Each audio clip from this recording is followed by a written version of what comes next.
Well, good afternoon, everybody. I'm very excited to be able to introduce our speaker today for as part of the inaugural Clare Alumni Life After Grad School series. I think we really will have to change the title because it's also very exciting not only to have our speaker come in and speak, but to see wonderful faculty. Oh, hello, everybody's coming in here. All right. All right.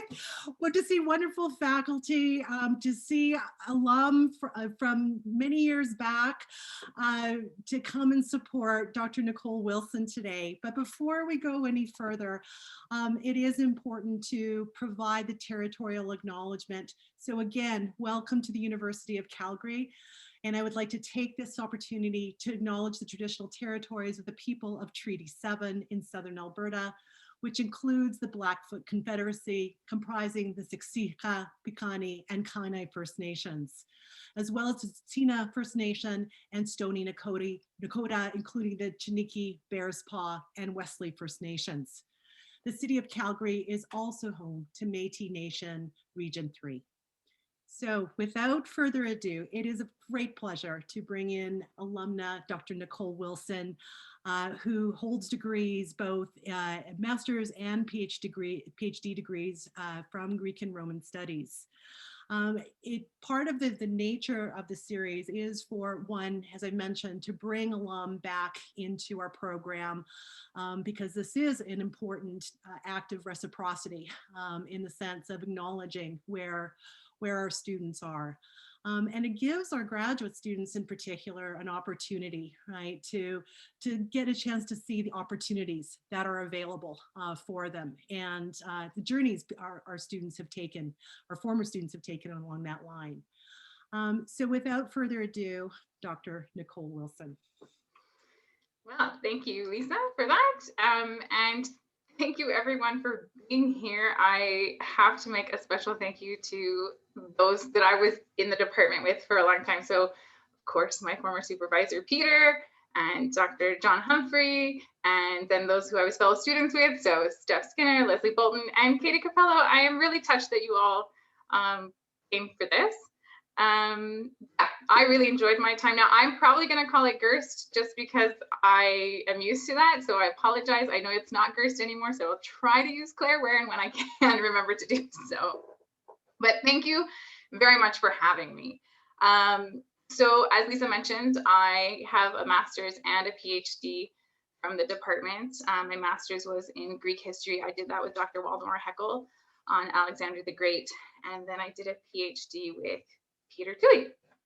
And that was called Depictions of Pain in the Roman Empire. And before I just get started, I'm just going to talk. There's no slides. It's just me. I'm going to give just a synopsis of my career and what aspects of my graduate career helped me in my professional work. While I'm doing that, I would really love it if those of you who are current graduate students or recent graduates were thinking about questions that you could ask me, because I can describe my path as much as I want, but it's your path. So the things that you want to get out of this and the things that you want to ask me about, please do. I'm very happy to be very candid and honest and upfront about many things. So please don't be shy. Okay, so I'm from California originally, born and raised in San Francisco. We're not going to get the whole history here. I just did my undergrad in Los Angeles. And because of my mentor in Los Angeles at Loyola Marymount, his name was Dr. Larry Treidel, or is Larry Treidel. He had a friend and a colleague, Waldemar Heckel. That's how I met the department. That's how I heard about Calgary. That's how I got to Calgary, was through that connection. And so I moved here to do my master's.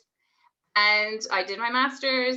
I enjoyed the department. I enjoyed classics. I had thought that I wanted to be Indiana Jones, and I think anyone of my generation who wasn't influenced by that movie is lying. But when I got to grad school, I really enjoyed my opportunity to be a teaching assistant and to be in the classroom. So then I thought, well, now I want to teach. This is what I want to do. I love sharing my enthusiasm for classics. I'm in the right spot for that. When I finished my master's degree, I wasn't sure that a PhD was the next step for me. I applied for the program at the U of C, but then ended up moving to California for 2 years. So I took a year off and sort of deferred my enrollment in the PhD program for a year while I was in California.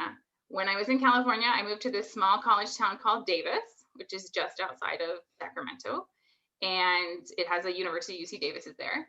And I was sitting there kind of twiddling my thumbs. What do I do with my time? What do I do with my time? I ended up getting a seasonal job at the local independent bookstore called the Avid Reader. It still exists, which is very exciting. And I just started as seasonal help, ended up becoming their events and communication manager. I stayed there the whole time that I was in Davis, which was about 2 years. While I was in Davis, I audited classes in the classics department at UC Davis because I could not stay away. And that's how I knew that I had to do the PhD. So my commitment was strong. I knew that I wanted to do this. The more that I thought about the topic that I had applied under, I was getting super excited. And so after 2 years in California, I moved back to Calgary to do my PhD. I finished my PhD in 2011. And in 2012, I taught the Roman art and architecture class, and then was thinking about what was the next step for me.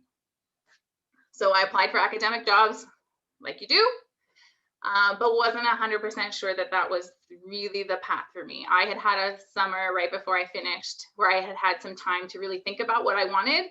And I don't know where the current graduate students are in their path, but for me, and maybe some of you who may have recently finished, I felt like this too. As much as I loved everybody in my office, and I truly did, the friendships I had in the office are incredible and long lasting, and I'm grateful for them. But at the same time, I saw these people every day, day in and day out. And I wanted to see different people. I wanted to talk to different people. I wanted to talk about different things. And that's how I knew I was ready to be done with my PhD, at least. But I was too far into the degree to quit. It's like, I started this, I've got a draft, we're gonna finish. But I applied for academic jobs and I taught this class, which I loved teaching that class. But I was looking for other things. And that's how I found out about the ACLS Public Fellowship. So ACLS is the American Council of Learned Societies, which I did not know existed before I found this fellowship. But one of the things that I had encountered when I was looking for postgraduate work and anything really, even a postdoc, was that for things, opportunities in the US, you had to have gone to a US institution, which I really did not. So a lot of those opportunities were close to me. This opportunity, however, only required that I be a US citizen, which I was. So I applied, thinking like all the hundreds of other things that I had applied for, that it would go nowhere. And ACLS, it's now called the Mellon funded ACLS Public Fellowship, was an opportunity. And it looks like that the Calgary Institute for the Humanities has a similar type of program running right now. But the ACLS Public Fellowship was an opportunity for recently graduated PhDs in the humanities to sort of intern or have a job at an organization that took them on to teach them how they could use their skills that they had developed in graduate school for another career. So when you applied, there were, I think when I applied, there were about 6 opportunities. They have grown immensely over the years. The 2 that really struck out for me were the New York Public Library and the Metropolitan Museum of Art. And when I first thought, I was like, oh my gosh, this is amazing. This job at the New York Public Library. I love to read. I have a passion for books. Oh my God, there's an opportunity at the Metropolitan Museum of Art. Not to be cheesy about it, but I had dreamed of working at the Met as a kid. Where I'm in California, we had Metropolitan Museum of Art stores that I would go to as a kid and look at all the things. We would get the catalog and I would mark things in the catalog. So it was really a dream. I had to pick one. So I picked the Met. And after a bit of a process, I made it through and won the fellowship. The position was for a development officer in the Metropolitan Museum of Art. Now, when I applied, I did not know what development meant. The people who interviewed me could tell that I did not know what that word meant. That was okay. That was okay. The whole idea was that I was going to go there and learn. So I got there in the summer of 2012, and I worked. So the Metropolitan Museum of Art is one of the largest art and culture organizations in the world. It's one of the largest museums in the United States, New York, in case anyone doesn't know. And they have a very large development office compared to other nonprofits. So they have different departments. So I worked personally for the capital campaign, which raised money for endowment support and keeping the lights on and renovating bathrooms and things like that. And then I worked for the foundation and government giving team. So writing reports and writing grants and grant proposals and those sorts of things, writing acknowledgements. And if you have questions about what development work looks like, I'm very happy to answer those. I stayed at the Met for 2 years was my fellowship. So my fellowship was 2 years. I stayed for the whole 2 years. Not everybody does, so that was good to stay. And I had incredible mentorship there. And I was eventually hired by the foundation and government giving team once my fellowship ended, which was incredible. And I was thrilled. And this was a dream come true. Like all things, things change. And the office was changing. My manager was changing. And I was changing. My husband was still here in Calgary at the time. And our family was growing. So I moved back to Calgary. And a few months after I had my son, I went back to New York for a friend's wedding. While I was there, I had dinner with another friend who said, would you be interested in doing some freelance work for the Met? The office is really changing and we could use some help. And I said, absolutely. So for 2.5 years, I worked freelance from Calgary for the Metropolitan Museum of Art. The office changed quite a bit and I worked for different. So I started with the foundation and government team because I knew them. Then I worked with corporate. I had worked with corporate team before. Again, writing lots of proposals, endowment reports, because those were easy. Those are reports that come up every year. So they mostly have all of the information you need. I wrote speeches, I wrote biographies for events, those kinds of things. So I did that for 2.5 years. Then when that contract ended, I ended up with another contract for a natural history museum out of San Francisco, which I had gone to as a kid. So it was a really great fit. I knew the organization really well. And so was able to write, again, same sort of thing, proposals and endowment reports, because their development staff was short-staffed, their development office was short-staffed, and they needed help. They needed to use the staff they had for the frontline fundraising, so asking for gifts and stewarding donors. And so they were looking for some help with writing. So I did that for a year. And then I happened to wish a former colleague of mine at the Met a Merry Christmas. And she wrote back to me and said, I'm no longer at the organization that I was at. She was formerly at the American Academy in Rome, no less. She said, I'm not there anymore. I'm actually working as a consultant for this development consultancy firm out of Chicago. We're looking for writers. Would you be interested? Sure. And that is how I now end up I'm a vice president at Grensbach Lear & Associates, which is a development consultancy firm out of Chicago. I work for their strategic communications team. So doing writing for organizations, nonprofits that hire the firm. And that can be anything from mailings to cases for support, which is a big statement for things that they send out to donors as to new programs they're running, or in general, just the nonprofit itself depends on the program on a contract basis from here in Calgary. So that's how I ended up where I am. Lisa asked me to talk about what were the things in my graduate career that sort of helped me do those things. And so I'll just highlight a couple, and then I'd really be happy to open it up to questions and answers if that works for everybody. So I will say the most important thing, if you haven't already sort of guessed, there's kind of a theme to the things I've been saying, and that is relationships. Everything I've done, everywhere I've gone, everything that I've experienced has been because of a relationship. It is a relationship that Larry Treidel had with Waldemar Hickel that brought me to Calgary in the first place. It is a relationship I developed with the department and the people in the department at Clare that brought me back to the department for my PhD. It is there are those relationships that helped me when I needed help, how to figure things out. Lisa, Peter, John have all been there for me in some capacity to teach me things, to guide me through things, not just academically as to what is this statue and what is this piece of art and who is this author, but career-wise. And I will never forget, Peter, not to call you out, but I remember talking to Peter and him saying to me, once your supervisor, always your supervisor. And I know that I can always reach out any of them for anything. And I'm incredibly grateful for that. And the same goes for the people that I went to school with. So Leslie and Stephanie and Katie, and there's more, Jason, Megan, Allison, Amber, like I can turn to these people for anything at any time. And it's reciprocal. And it's because of those relationships that I was able to get through my degree. It wasn't easy every day. There were many, many, many times, Leslie and Stephanie, you can certainly confirm this, that someone would come in the door and slam it and just go off on a rant. And that's what we were there for. We were there to support each other and help each other because we could all relate. When I went to New York, I was petrified. I didn't know anybody but my brother. My brother happened to live there. But other than that, I didn't know a soul. And the first day of work, I had to walk up. If anyone has been to the Met, they have this huge set of stairs at the front. Here I am before the day starts. There's like one guard on the outside door, and I'm walking up the stairs. I can't believe that this is what I'm calling my office. Petrified. I have no idea where to go. First place I'm supposed to go is HR. Well, guess what? HR is not on the Met map.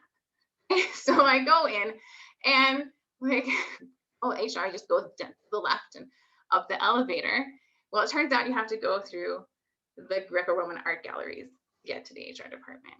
And there was a part of me that just felt, okay, this is going to be okay. I know these pieces. I know what the Met has done for me. I had used it in a number of ways for my PhD, for when I was teaching the Greek and Roman, the Roman art and architecture class, when I was just a tourist. So I knew the things that the Met could do for people. And I was like, I can promote it. I can do this. And that was very comforting, though, to be able to walk through those galleries on my first day and my first few minutes of work. And then it was about the relationships that I built with ACLS. And during my time in the office, everyone in the development office at the Met knew that I was there to learn. So everybody was happy for me to ask questions. I could walk into anybody's door and ask a question. They were there to help me. And I was very fortunate in that way that I had two incredible mentors, Amy O'Reilly-Rizzi and Chris Begley. They both were fantastic sources for me, resources of support. But there were others on the staff that knew exactly it was okay. I was going to make mistakes. I was going to learn things. That's what I was there to do. And it was because of Chris Begley that I am at GG&A. She is now at GG&A, and she's the one who brought me on staff. So it's all about those connections. It's only because I had made colleagues at the Met that I went to dinner with a friend and someone said, yeah, would you be interested in freelance work? Right? It is because of those connections. It's because of those relationships. I don't like calling it networking, but that's what it is. But I really like to call it relationship building because it comes from a genuine place. I care about these people. I care about the people that I reach out to. It is very, very genuine for me. And I think that's why development is a good fit for me, because it is about relationship building. This was one of the things that I wanted when I was trying to figure out what the next path for me was. Being a type A person, I did a pros and cons list. And what do I like about academia? And what do I like about teaching? And what did I like about working at the bookstore? I started volunteering at Calgary Reads. So what did I like about volunteering at Calgary Reads? And what didn't I like? And the thing I came out of it was I wanted to be part of a team. I wanted more teamwork. I wanted to be more engaged with other people. And I felt academia could be very isolating. Certainly at the time, I had a few experiences where it just felt like inside the department was a nice safe haven for me. I had lots of support and lots of encouragement. But when I stepped outside, depending on where I stepped outside, neuroscientists loved me. But classicists didn't know what to do with me. And sometimes I felt quite attacked. And I didn't, and not even just me, I could just go to a conference and see other people get cut off at the knees at some conference. And I thought, what is the point of that? So I had a hard time with that. So I really wanted to be part of more group work, more teamwork. And that's because I like people. I like relationships. I like engaging with people. So that's one of the things that I would say is networking, developing relationships with your colleagues, with your committee members, with if you volunteer with the people you volunteer with. Yes, every relationship. But I just heard a great metaphor for networking, that networking is like tending a garden, where you have to like you pick out the weeds. There's, and I wouldn't say there's weeds, but there's, relationships that sort of naturally die, and that's okay. But you got to plant new seeds and cultivate the things that you have to make them grow. It doesn't just naturally happen. And we can talk more about networking and how to do that in sort of a post-COVID universe, because I have some thoughts about that. But anyway, the other thing that I would say is that I think working hard is an understatement. I think if you're in graduate school, you know how to work hard. I think that's a non-starter. But I think one of the things that you have to learn to do is say yes to things, even if you don't know what you're doing. And that's okay. Because one of the things I've learned is that as a graduate student, you know what you all know how to do? You know how to learn.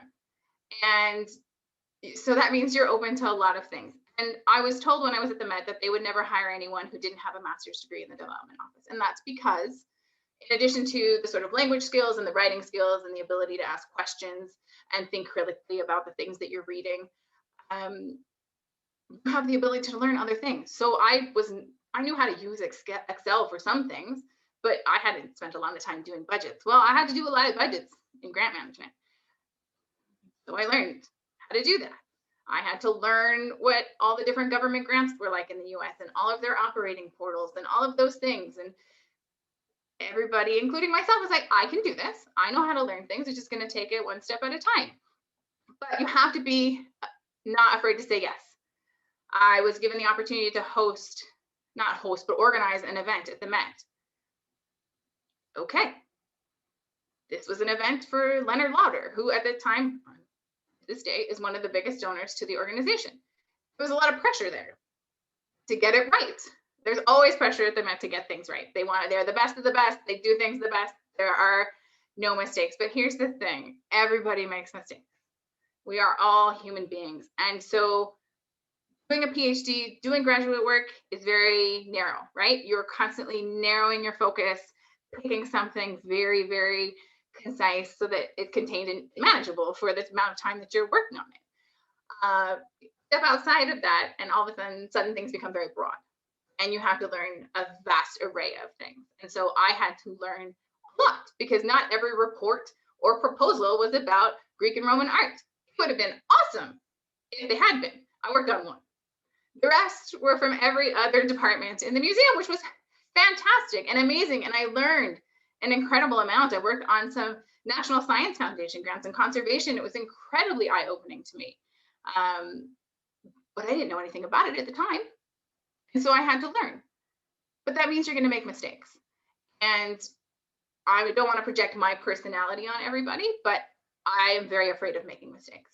I don't like making mistakes. I want gold stars. I want all of that. And I will say that working does not come with as many gold stars in the same way that school does. That's number one. So you have to learn how to manage that.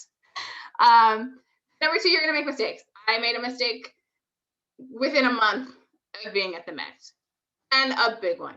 I was responsible for working on the newsletter for the Capitol campaign, and I spelled someone's name wrong.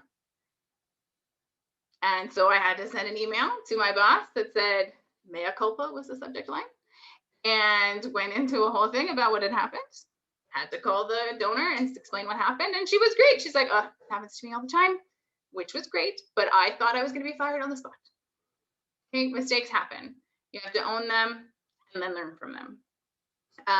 Another mistake that I made was we had a government grant. They had redone their deadline system. I went through our calendar and figured out, oh gosh, that report is due within 24 hours. Told my boss, said, okay, just found out the thing is due in 24 hours. She's like, can you do it? I'm like, yes.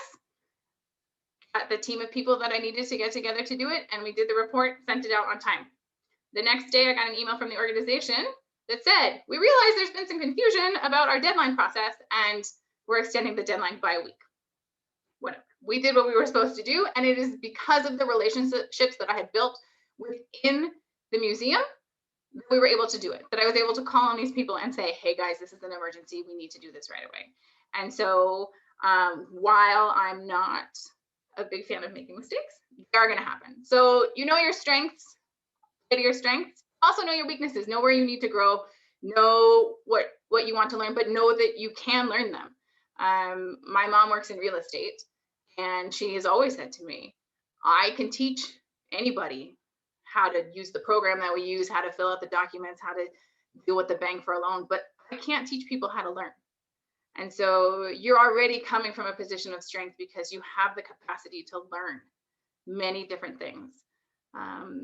And then, of course, I mean, I think it goes without saying, I'll say it anyway, though, just because it's good to hear. Anyone who goes through graduate school has the capacity to read large amounts of material. They have the capacity to analyze that, to synthesize it, to ask questions about it.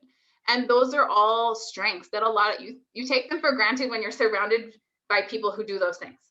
But not everybody has that skill set. It's very easy to downplay those things because everyone around you can, well, you speak 3 languages and they speak 8. And you think, oh, I'm terrible. How can I do this? You're bringing a lot to the table that you don't even know, and it's very easy to get blindsided. That is one of the reasons why I went towards the end of my degree to go volunteer with something else, because I was like, I gotta be a normal human outside of this, because it can become quite toxic. Isn't the right word, but it becomes that you just get sucked into that world, and you can be, especially towards the end of your degree where you're just in your thesis and in the zone. You don't see a lot of things outside. And when you're applying for jobs, or there aren't many jobs and you're getting rejected, it's very easy to take that and internalize it. And so I can appreciate all of that. So know that you all are coming from a place of strength, and it is all about how you can optimize that. And if you need any help seeing what those strengths are, please reach out to me. I'm happy to help. At this point, I should say just one more thing about connections, because this one's really important. When I went to Turkey with John and I went to dinner, the team, we all went to dinner. And John had some family traveling at the same time. We met up for dinner with the family, and that family was traveling with a friend. Friend's name happened to be Nicole. It is because of that person that a huge section of my thesis exists. She is the one who introduced me to the facial action coding system, which is they were using it in the hospital to identify pain in infants. And it's just that everyone makes these facial expressions that are identified as universal, so that you can pick up on people's emotions without them having to say anything. It is because of that dinner and that meeting that a whole section of my thesis exists. And that is the most area of interest in my thesis on the whole. But it is because of those connections. So you never know when you're going to meet somebody or what they're going to bring to the table, literally. So I can't thank John enough for that opportunity. So, questions? Anyone? Don't be shy. You can even ask me about the Met Gala if you want. I can answer those questions, having worked that.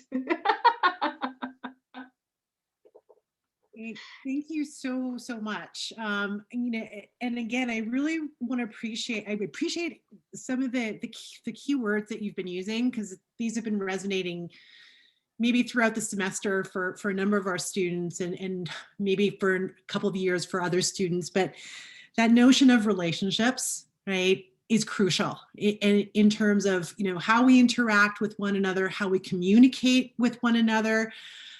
It comes out in a variety of ways, and is part of that necessary toolkit in whatever situation that we're in.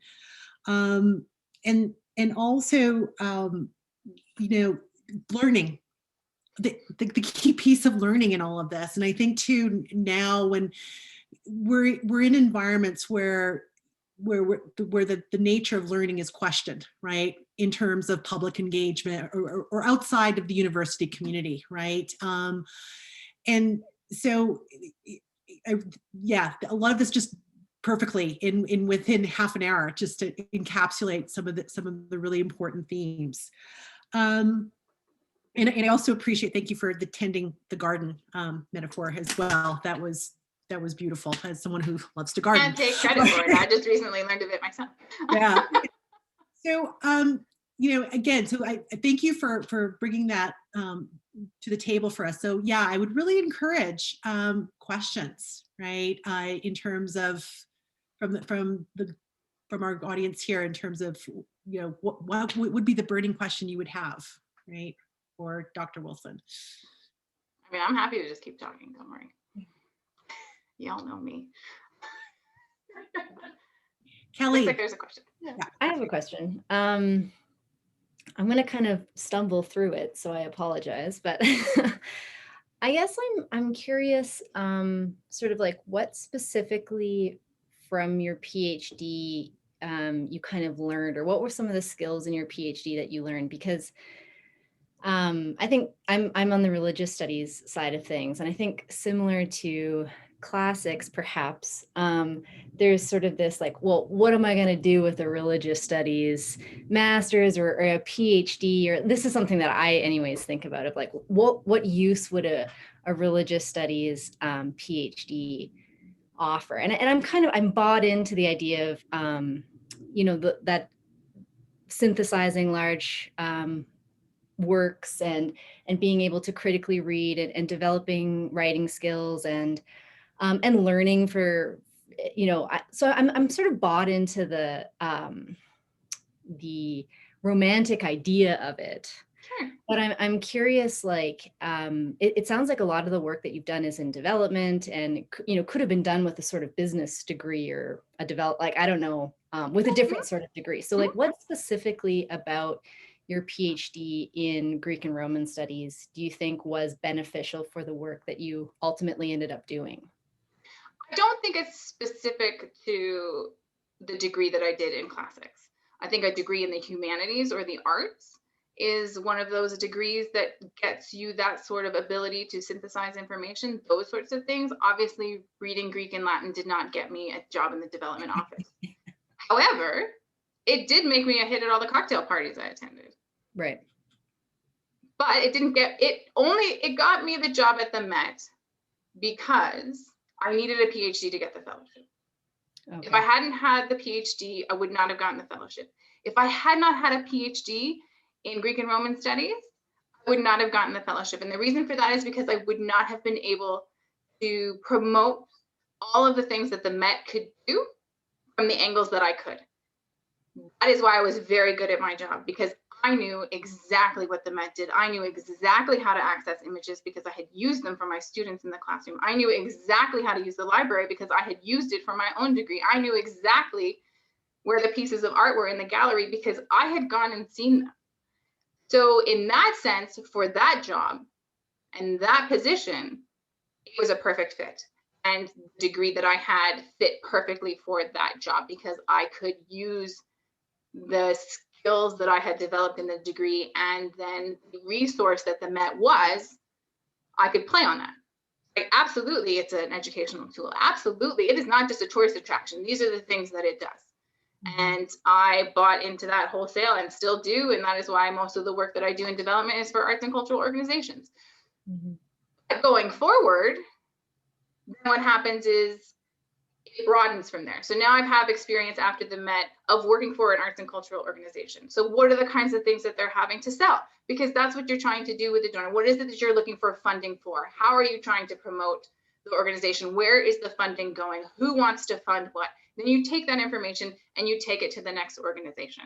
Now, if it's an arts and cultural organization, great. If it's an arts and cultural organization in the same city, even better, because now you have familiarity with funding structures, donors, foundations, you have information on that front. But if you then go ahead and say, for example, as a consultant, while my area of expertise is in arts and cultural organizations, that doesn't mean that I won't get a client that's a university.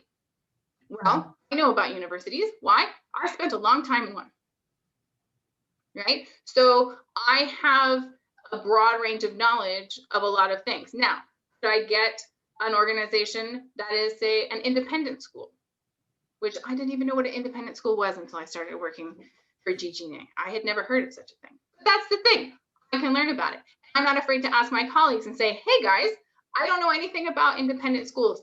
Can you help me understand what goes on in an independent school? What are they looking for? What are the kinds of things that they're trying to say? Now, from a communications point of view, what I do is research the organization as best that I can. So for example, the last client I had, I'd never heard of them. They were not an arts organization. They were a humanitarian organization. And so I received a bunch of material from them. newsletters, proposals they had sent, reports they had sent out, hundreds of pages of writing. I read through all of the pages of that. I read through their entire website. I signed up for their newsletter so that I knew what they were sending out to their donors. And I read every one that I got in between when my contract started and when it finished, which was about 6 months later. Then I interviewed 3 of the people who worked for the organization. I took all of that information, embedded myself in the organization and the way that they spoke about the organization so that I could then turn around and write something on their behalf that sounded like something they wanted to say, that highlighted the things that they were highlighting. But it's only because I had the skill set to read something, to read hundreds of pages, to not be intimidated by this document, to not be afraid to say, oh, I don't know what that means. Let me look that up. I don't know what that means. Let me ask about that. That doesn't make sense. Let me ask a question. So while Gerst worked very well for the Met, then at the Met, I learned other skills that then took me on to other organizations. Yeah, but I get that, you know, it's like, what do you do with a BA in English, right? Sorry for anyone who knows that. Your powers. It just, you know, you can do anything, which I know is romantic, but you have to find what you have an interest in. And that, for me, I didn't know. When I was done with my degree, I didn't know what else I had an interest in. I knew I liked to read. That's why I volunteered with Calgary Read.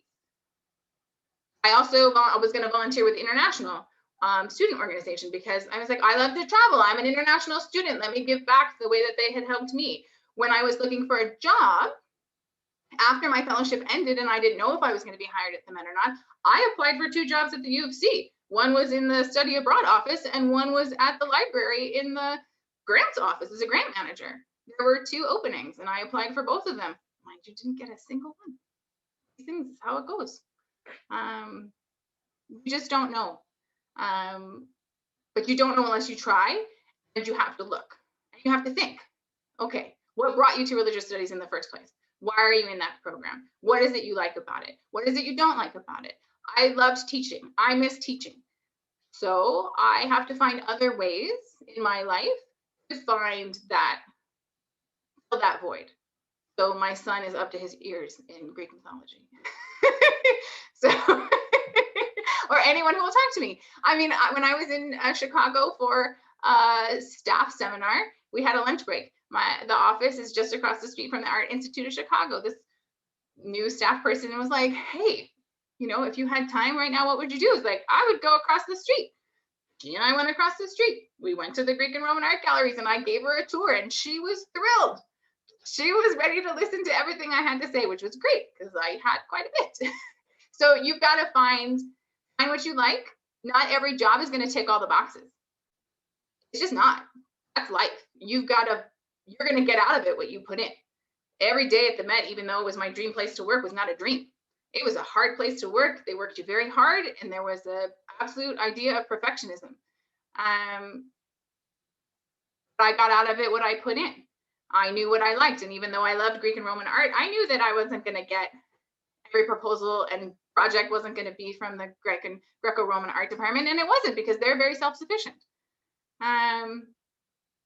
Not that the other departments aren't self-sufficient, it's just the different departments, different things. This is like a university. So yeah, you've got to think about, okay, what brought you to religious studies, and think broader than just whatever your thesis topic is. Because I can think of lots of things that you could do, but you just have to find what your interests are, and I'd be happy to help if I can. Yeah. Anyone else? Cassie's raised a hand. Hi, Cassie. Oh, there we go. Hi, thank you so much for that incredible talk. And I think especially within these times of uncertainty, it's so uplifting to hear your perspective and gain a little bit of hope, at least for myself, with going forward in graduate education. It really was of interest to me that you took some time off between your master's and your PhD, kind of to figure out what you're doing and where you're wanting to go with your education, and going back into graduate education and pursuing a PhD. And I'm in the position right now of finishing up my first year of my master's, going into my second, and thinking about, do I apply for the PhD right away or do I take some time between?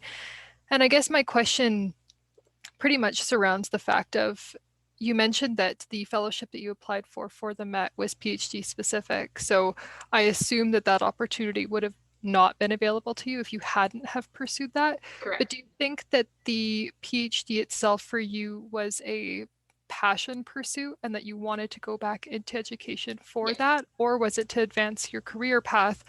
And if it was for a career path, do you think that you would have been as successful as you are today without a PhD and just with a master's? Oh, that's a great question. First of all, I think I would say that the opportunity for the fellowship would not have existed if I hadn't had a PhD. Definitely coming back to the PhD was a desire, an internal, intrinsic desire of my own. I wanted to pursue teaching, so knew that having a PhD was also going to advance me in that front. Just having a master's wasn't going to allow me to have a university academic teaching position. So it sort of went hand in hand in that way. So it was a bit of both. I would not have finished my PhD if I had not wanted to do the PhD in the first place. And I cannot emphasize that enough, that you have to want it. It is not easy. There is a reason why ABD exists. That is fine. But I wanted it, wanted to teach, knew that was the path. Towards the end is when, it was my last year when I really started to think, okay, but at the last end, it's like, well, I'm not going to turn around. I've got a draft. I may as well just, like, you know, I wanted it. I had worked hard on it. And I feel very fortunate that I was able to make choices. Not everyone is able to make those choices. Not everyone is able to say, well, you know, all right, academia is not working out for me. You know, I made the choice to leave academia. It's not that I couldn't get a job in academia. That was a choice. But I feel very fortunate that I did my PhD. I still love my PhD. I will talk to anybody who wants to talk to me about my thesis. I admire, respect, and talk to everyone who was on my committee, everyone who was involved. I know a lot of people who finished a degree and then they're back on the whole thing. So I'm proud of what I did. I'm proud of the relationships I still have with the people I did it with. But I'm also aware that because I made the choice, to go back and do the PhD, I was more committed to it because I had made that choice. I wanted it and I did it. But at the same time, also when I made the choice to not want to be an academic anymore, that was my choice. And so I was okay with whatever came next because I was ready to do the things that came next. If that makes sense. Well, I don't think that could I have gotten a job in development with just a master's degree? For sure. Did I know what development was before my fellowship? Heck no. I had no idea. I had no idea. And applied for a job in development at Calgary Reads because it just happened to open up at the same time as this fellowship opportunity opened up. They didn't look at me twice because I didn't know what development. I had no idea. No idea. And so the fellowship really gave me the training to do a job. It helped me see the skills that I had. It helped me to see that. I think if I hadn't gotten the fellowship, I would have done something else. Even if it had been a volunteer thing or something to that nature, I would have done something else that I believe would have helped me in the next steps, whether it would have been development or not, I don't know. No. I hope that helps. Can I just say one thing about networking post-COVID or in this COVID world? Because I think the idea of building relationships is really hard for some people are really great at it. Some people are naturals. When I was at the Met, I had a colleague say, you know, there are people at the Met who are at the Met because they love the Met, in the development office because they love the Met. And there are people who are in the development office because they love development and could talk to a door. I am not that person. I am the person who was at the Met because I love the Met. And so it can be hard for people to build relationships and talk to people. I was terrible at conferences, I don't think in the presentation part of it, but in terms of talking to people and getting to know people, you know, it was very slow. I was very slow at that. So it's interesting that development is where I ended up. I think people have it a lot easier. If that is a problem for you, if reaching out to people is hard for you face to face, now's your time. Because you could send out 100 emails a day. A, nobody knows that's what you're doing. B, you hear back from 5 of those people. Fabulous. But it has to be genuine. It has to be genuine. It has to be, I want to talk about this, or I saw this. And I think in the age of the internet too, Google alerts, so-and-so has a new article out. So-and-so has a new exhibit coming out at this museum, whatever. There can be a whole host of things that you can be alerted to that then you have a reason to reach out to somebody. I wouldn't say that it's advisable to just cold call somebody just to say hello. They don't know you, but it is worth reaching out to people if you have something to talk about. If you have something you want to ask them or learn from them, you should 100% do that. I just listened to a podcast. There's a podcast called The Development Debrief, and one of the most recent ones was about networking, and I thought it was really helpful. So if you're looking for some help and some advice on that front, it's worth a listen. But I think that, yeah, a lot of opportunities have opened up for me because I emailed somebody and said hello. I checked on a former professor of mine and said, how are you doing in COVID? And now I'm helping him with a manuscript. I never thought I'd be dipping my toe back into the world of classics, and here I am. So you just never know where things are going to lead. That's why it's scary to not say yes to things that you don't know about, that you're not comfortable with, but you just never know where it might lead. Like this talk.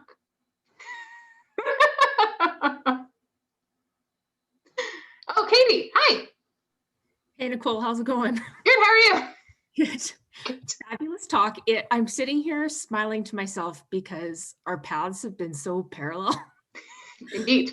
In slightly different ways, but so you were an American at a Canadian school. I was a Canadian at an American school. Yeah. And I just wanted to say to Cassie's question, I really fought with the PhD. I also was hesitant about applying after my master's. I took a break. And when I was in it, I was like, I want to quit so many times, and fighting with whether or not to go after an academic job. Then I learned about tenure, and it was like, oh my gosh, I cannot even deal with that. But had I not been at the school that I went to, so I went to Emory in Atlanta. I am an art history person, so I studied under Lisa. And she actually pushed me to go to the States, which was a good thing.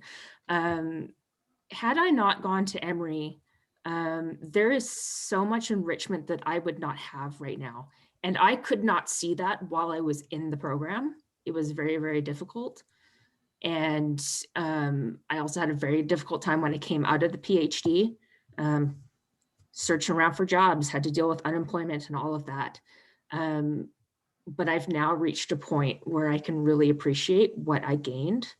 So not only the critical thinking, the writing, the ability to do research, I talk about the ability to learn all the time, but it's just what I gained from being in particularly that art history department, because it's a much broader range of disciplines and specialties than what you would experience in a classics department.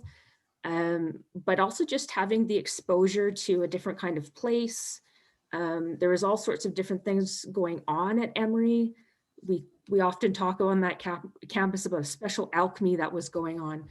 And I derive so much from that experience that is helping me now in terms of finding jobs. I'm in a job right now in grants, actually. And and every day I kind of make more connections with my PhD as to just how it's kind of informing and setting a foundation. Again, it's not classics related, but there's just like all these, we talk about transferable skills, right? And they just keep kind of popping up. And then if you do want to stay in post-secondary and you do have a PhD, you have a certain footing with the faculty when you're in like an admin department. So just wanted to throw that in there. No, I think that's great. I think there are a lot of people who appreciate a PhD. I certainly had it both ways. at the Met. There were people who thought, hey, great. And there were other people who thought I was with the ACLU. So they could have cared less. It's all person dependent too. But I think that's a good point, that I'm glad to hear that your PhD is coming in and coming out for you, being a source of strength and opportunity. And then, yes, I get excited when people know what they hear what I've studied. They're like, oh, I love that stuff. Ooh, let me tell you. Yeah. Do you know Greek and Latin? Yeah, I do, actually. Nerd at heart.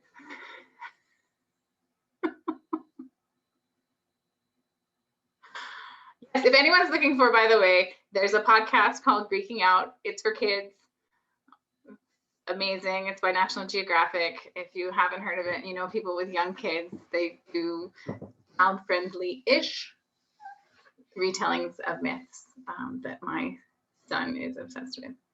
He knows more things than I. Yeah, anyway. That's what happens when you're the kid of a classicist.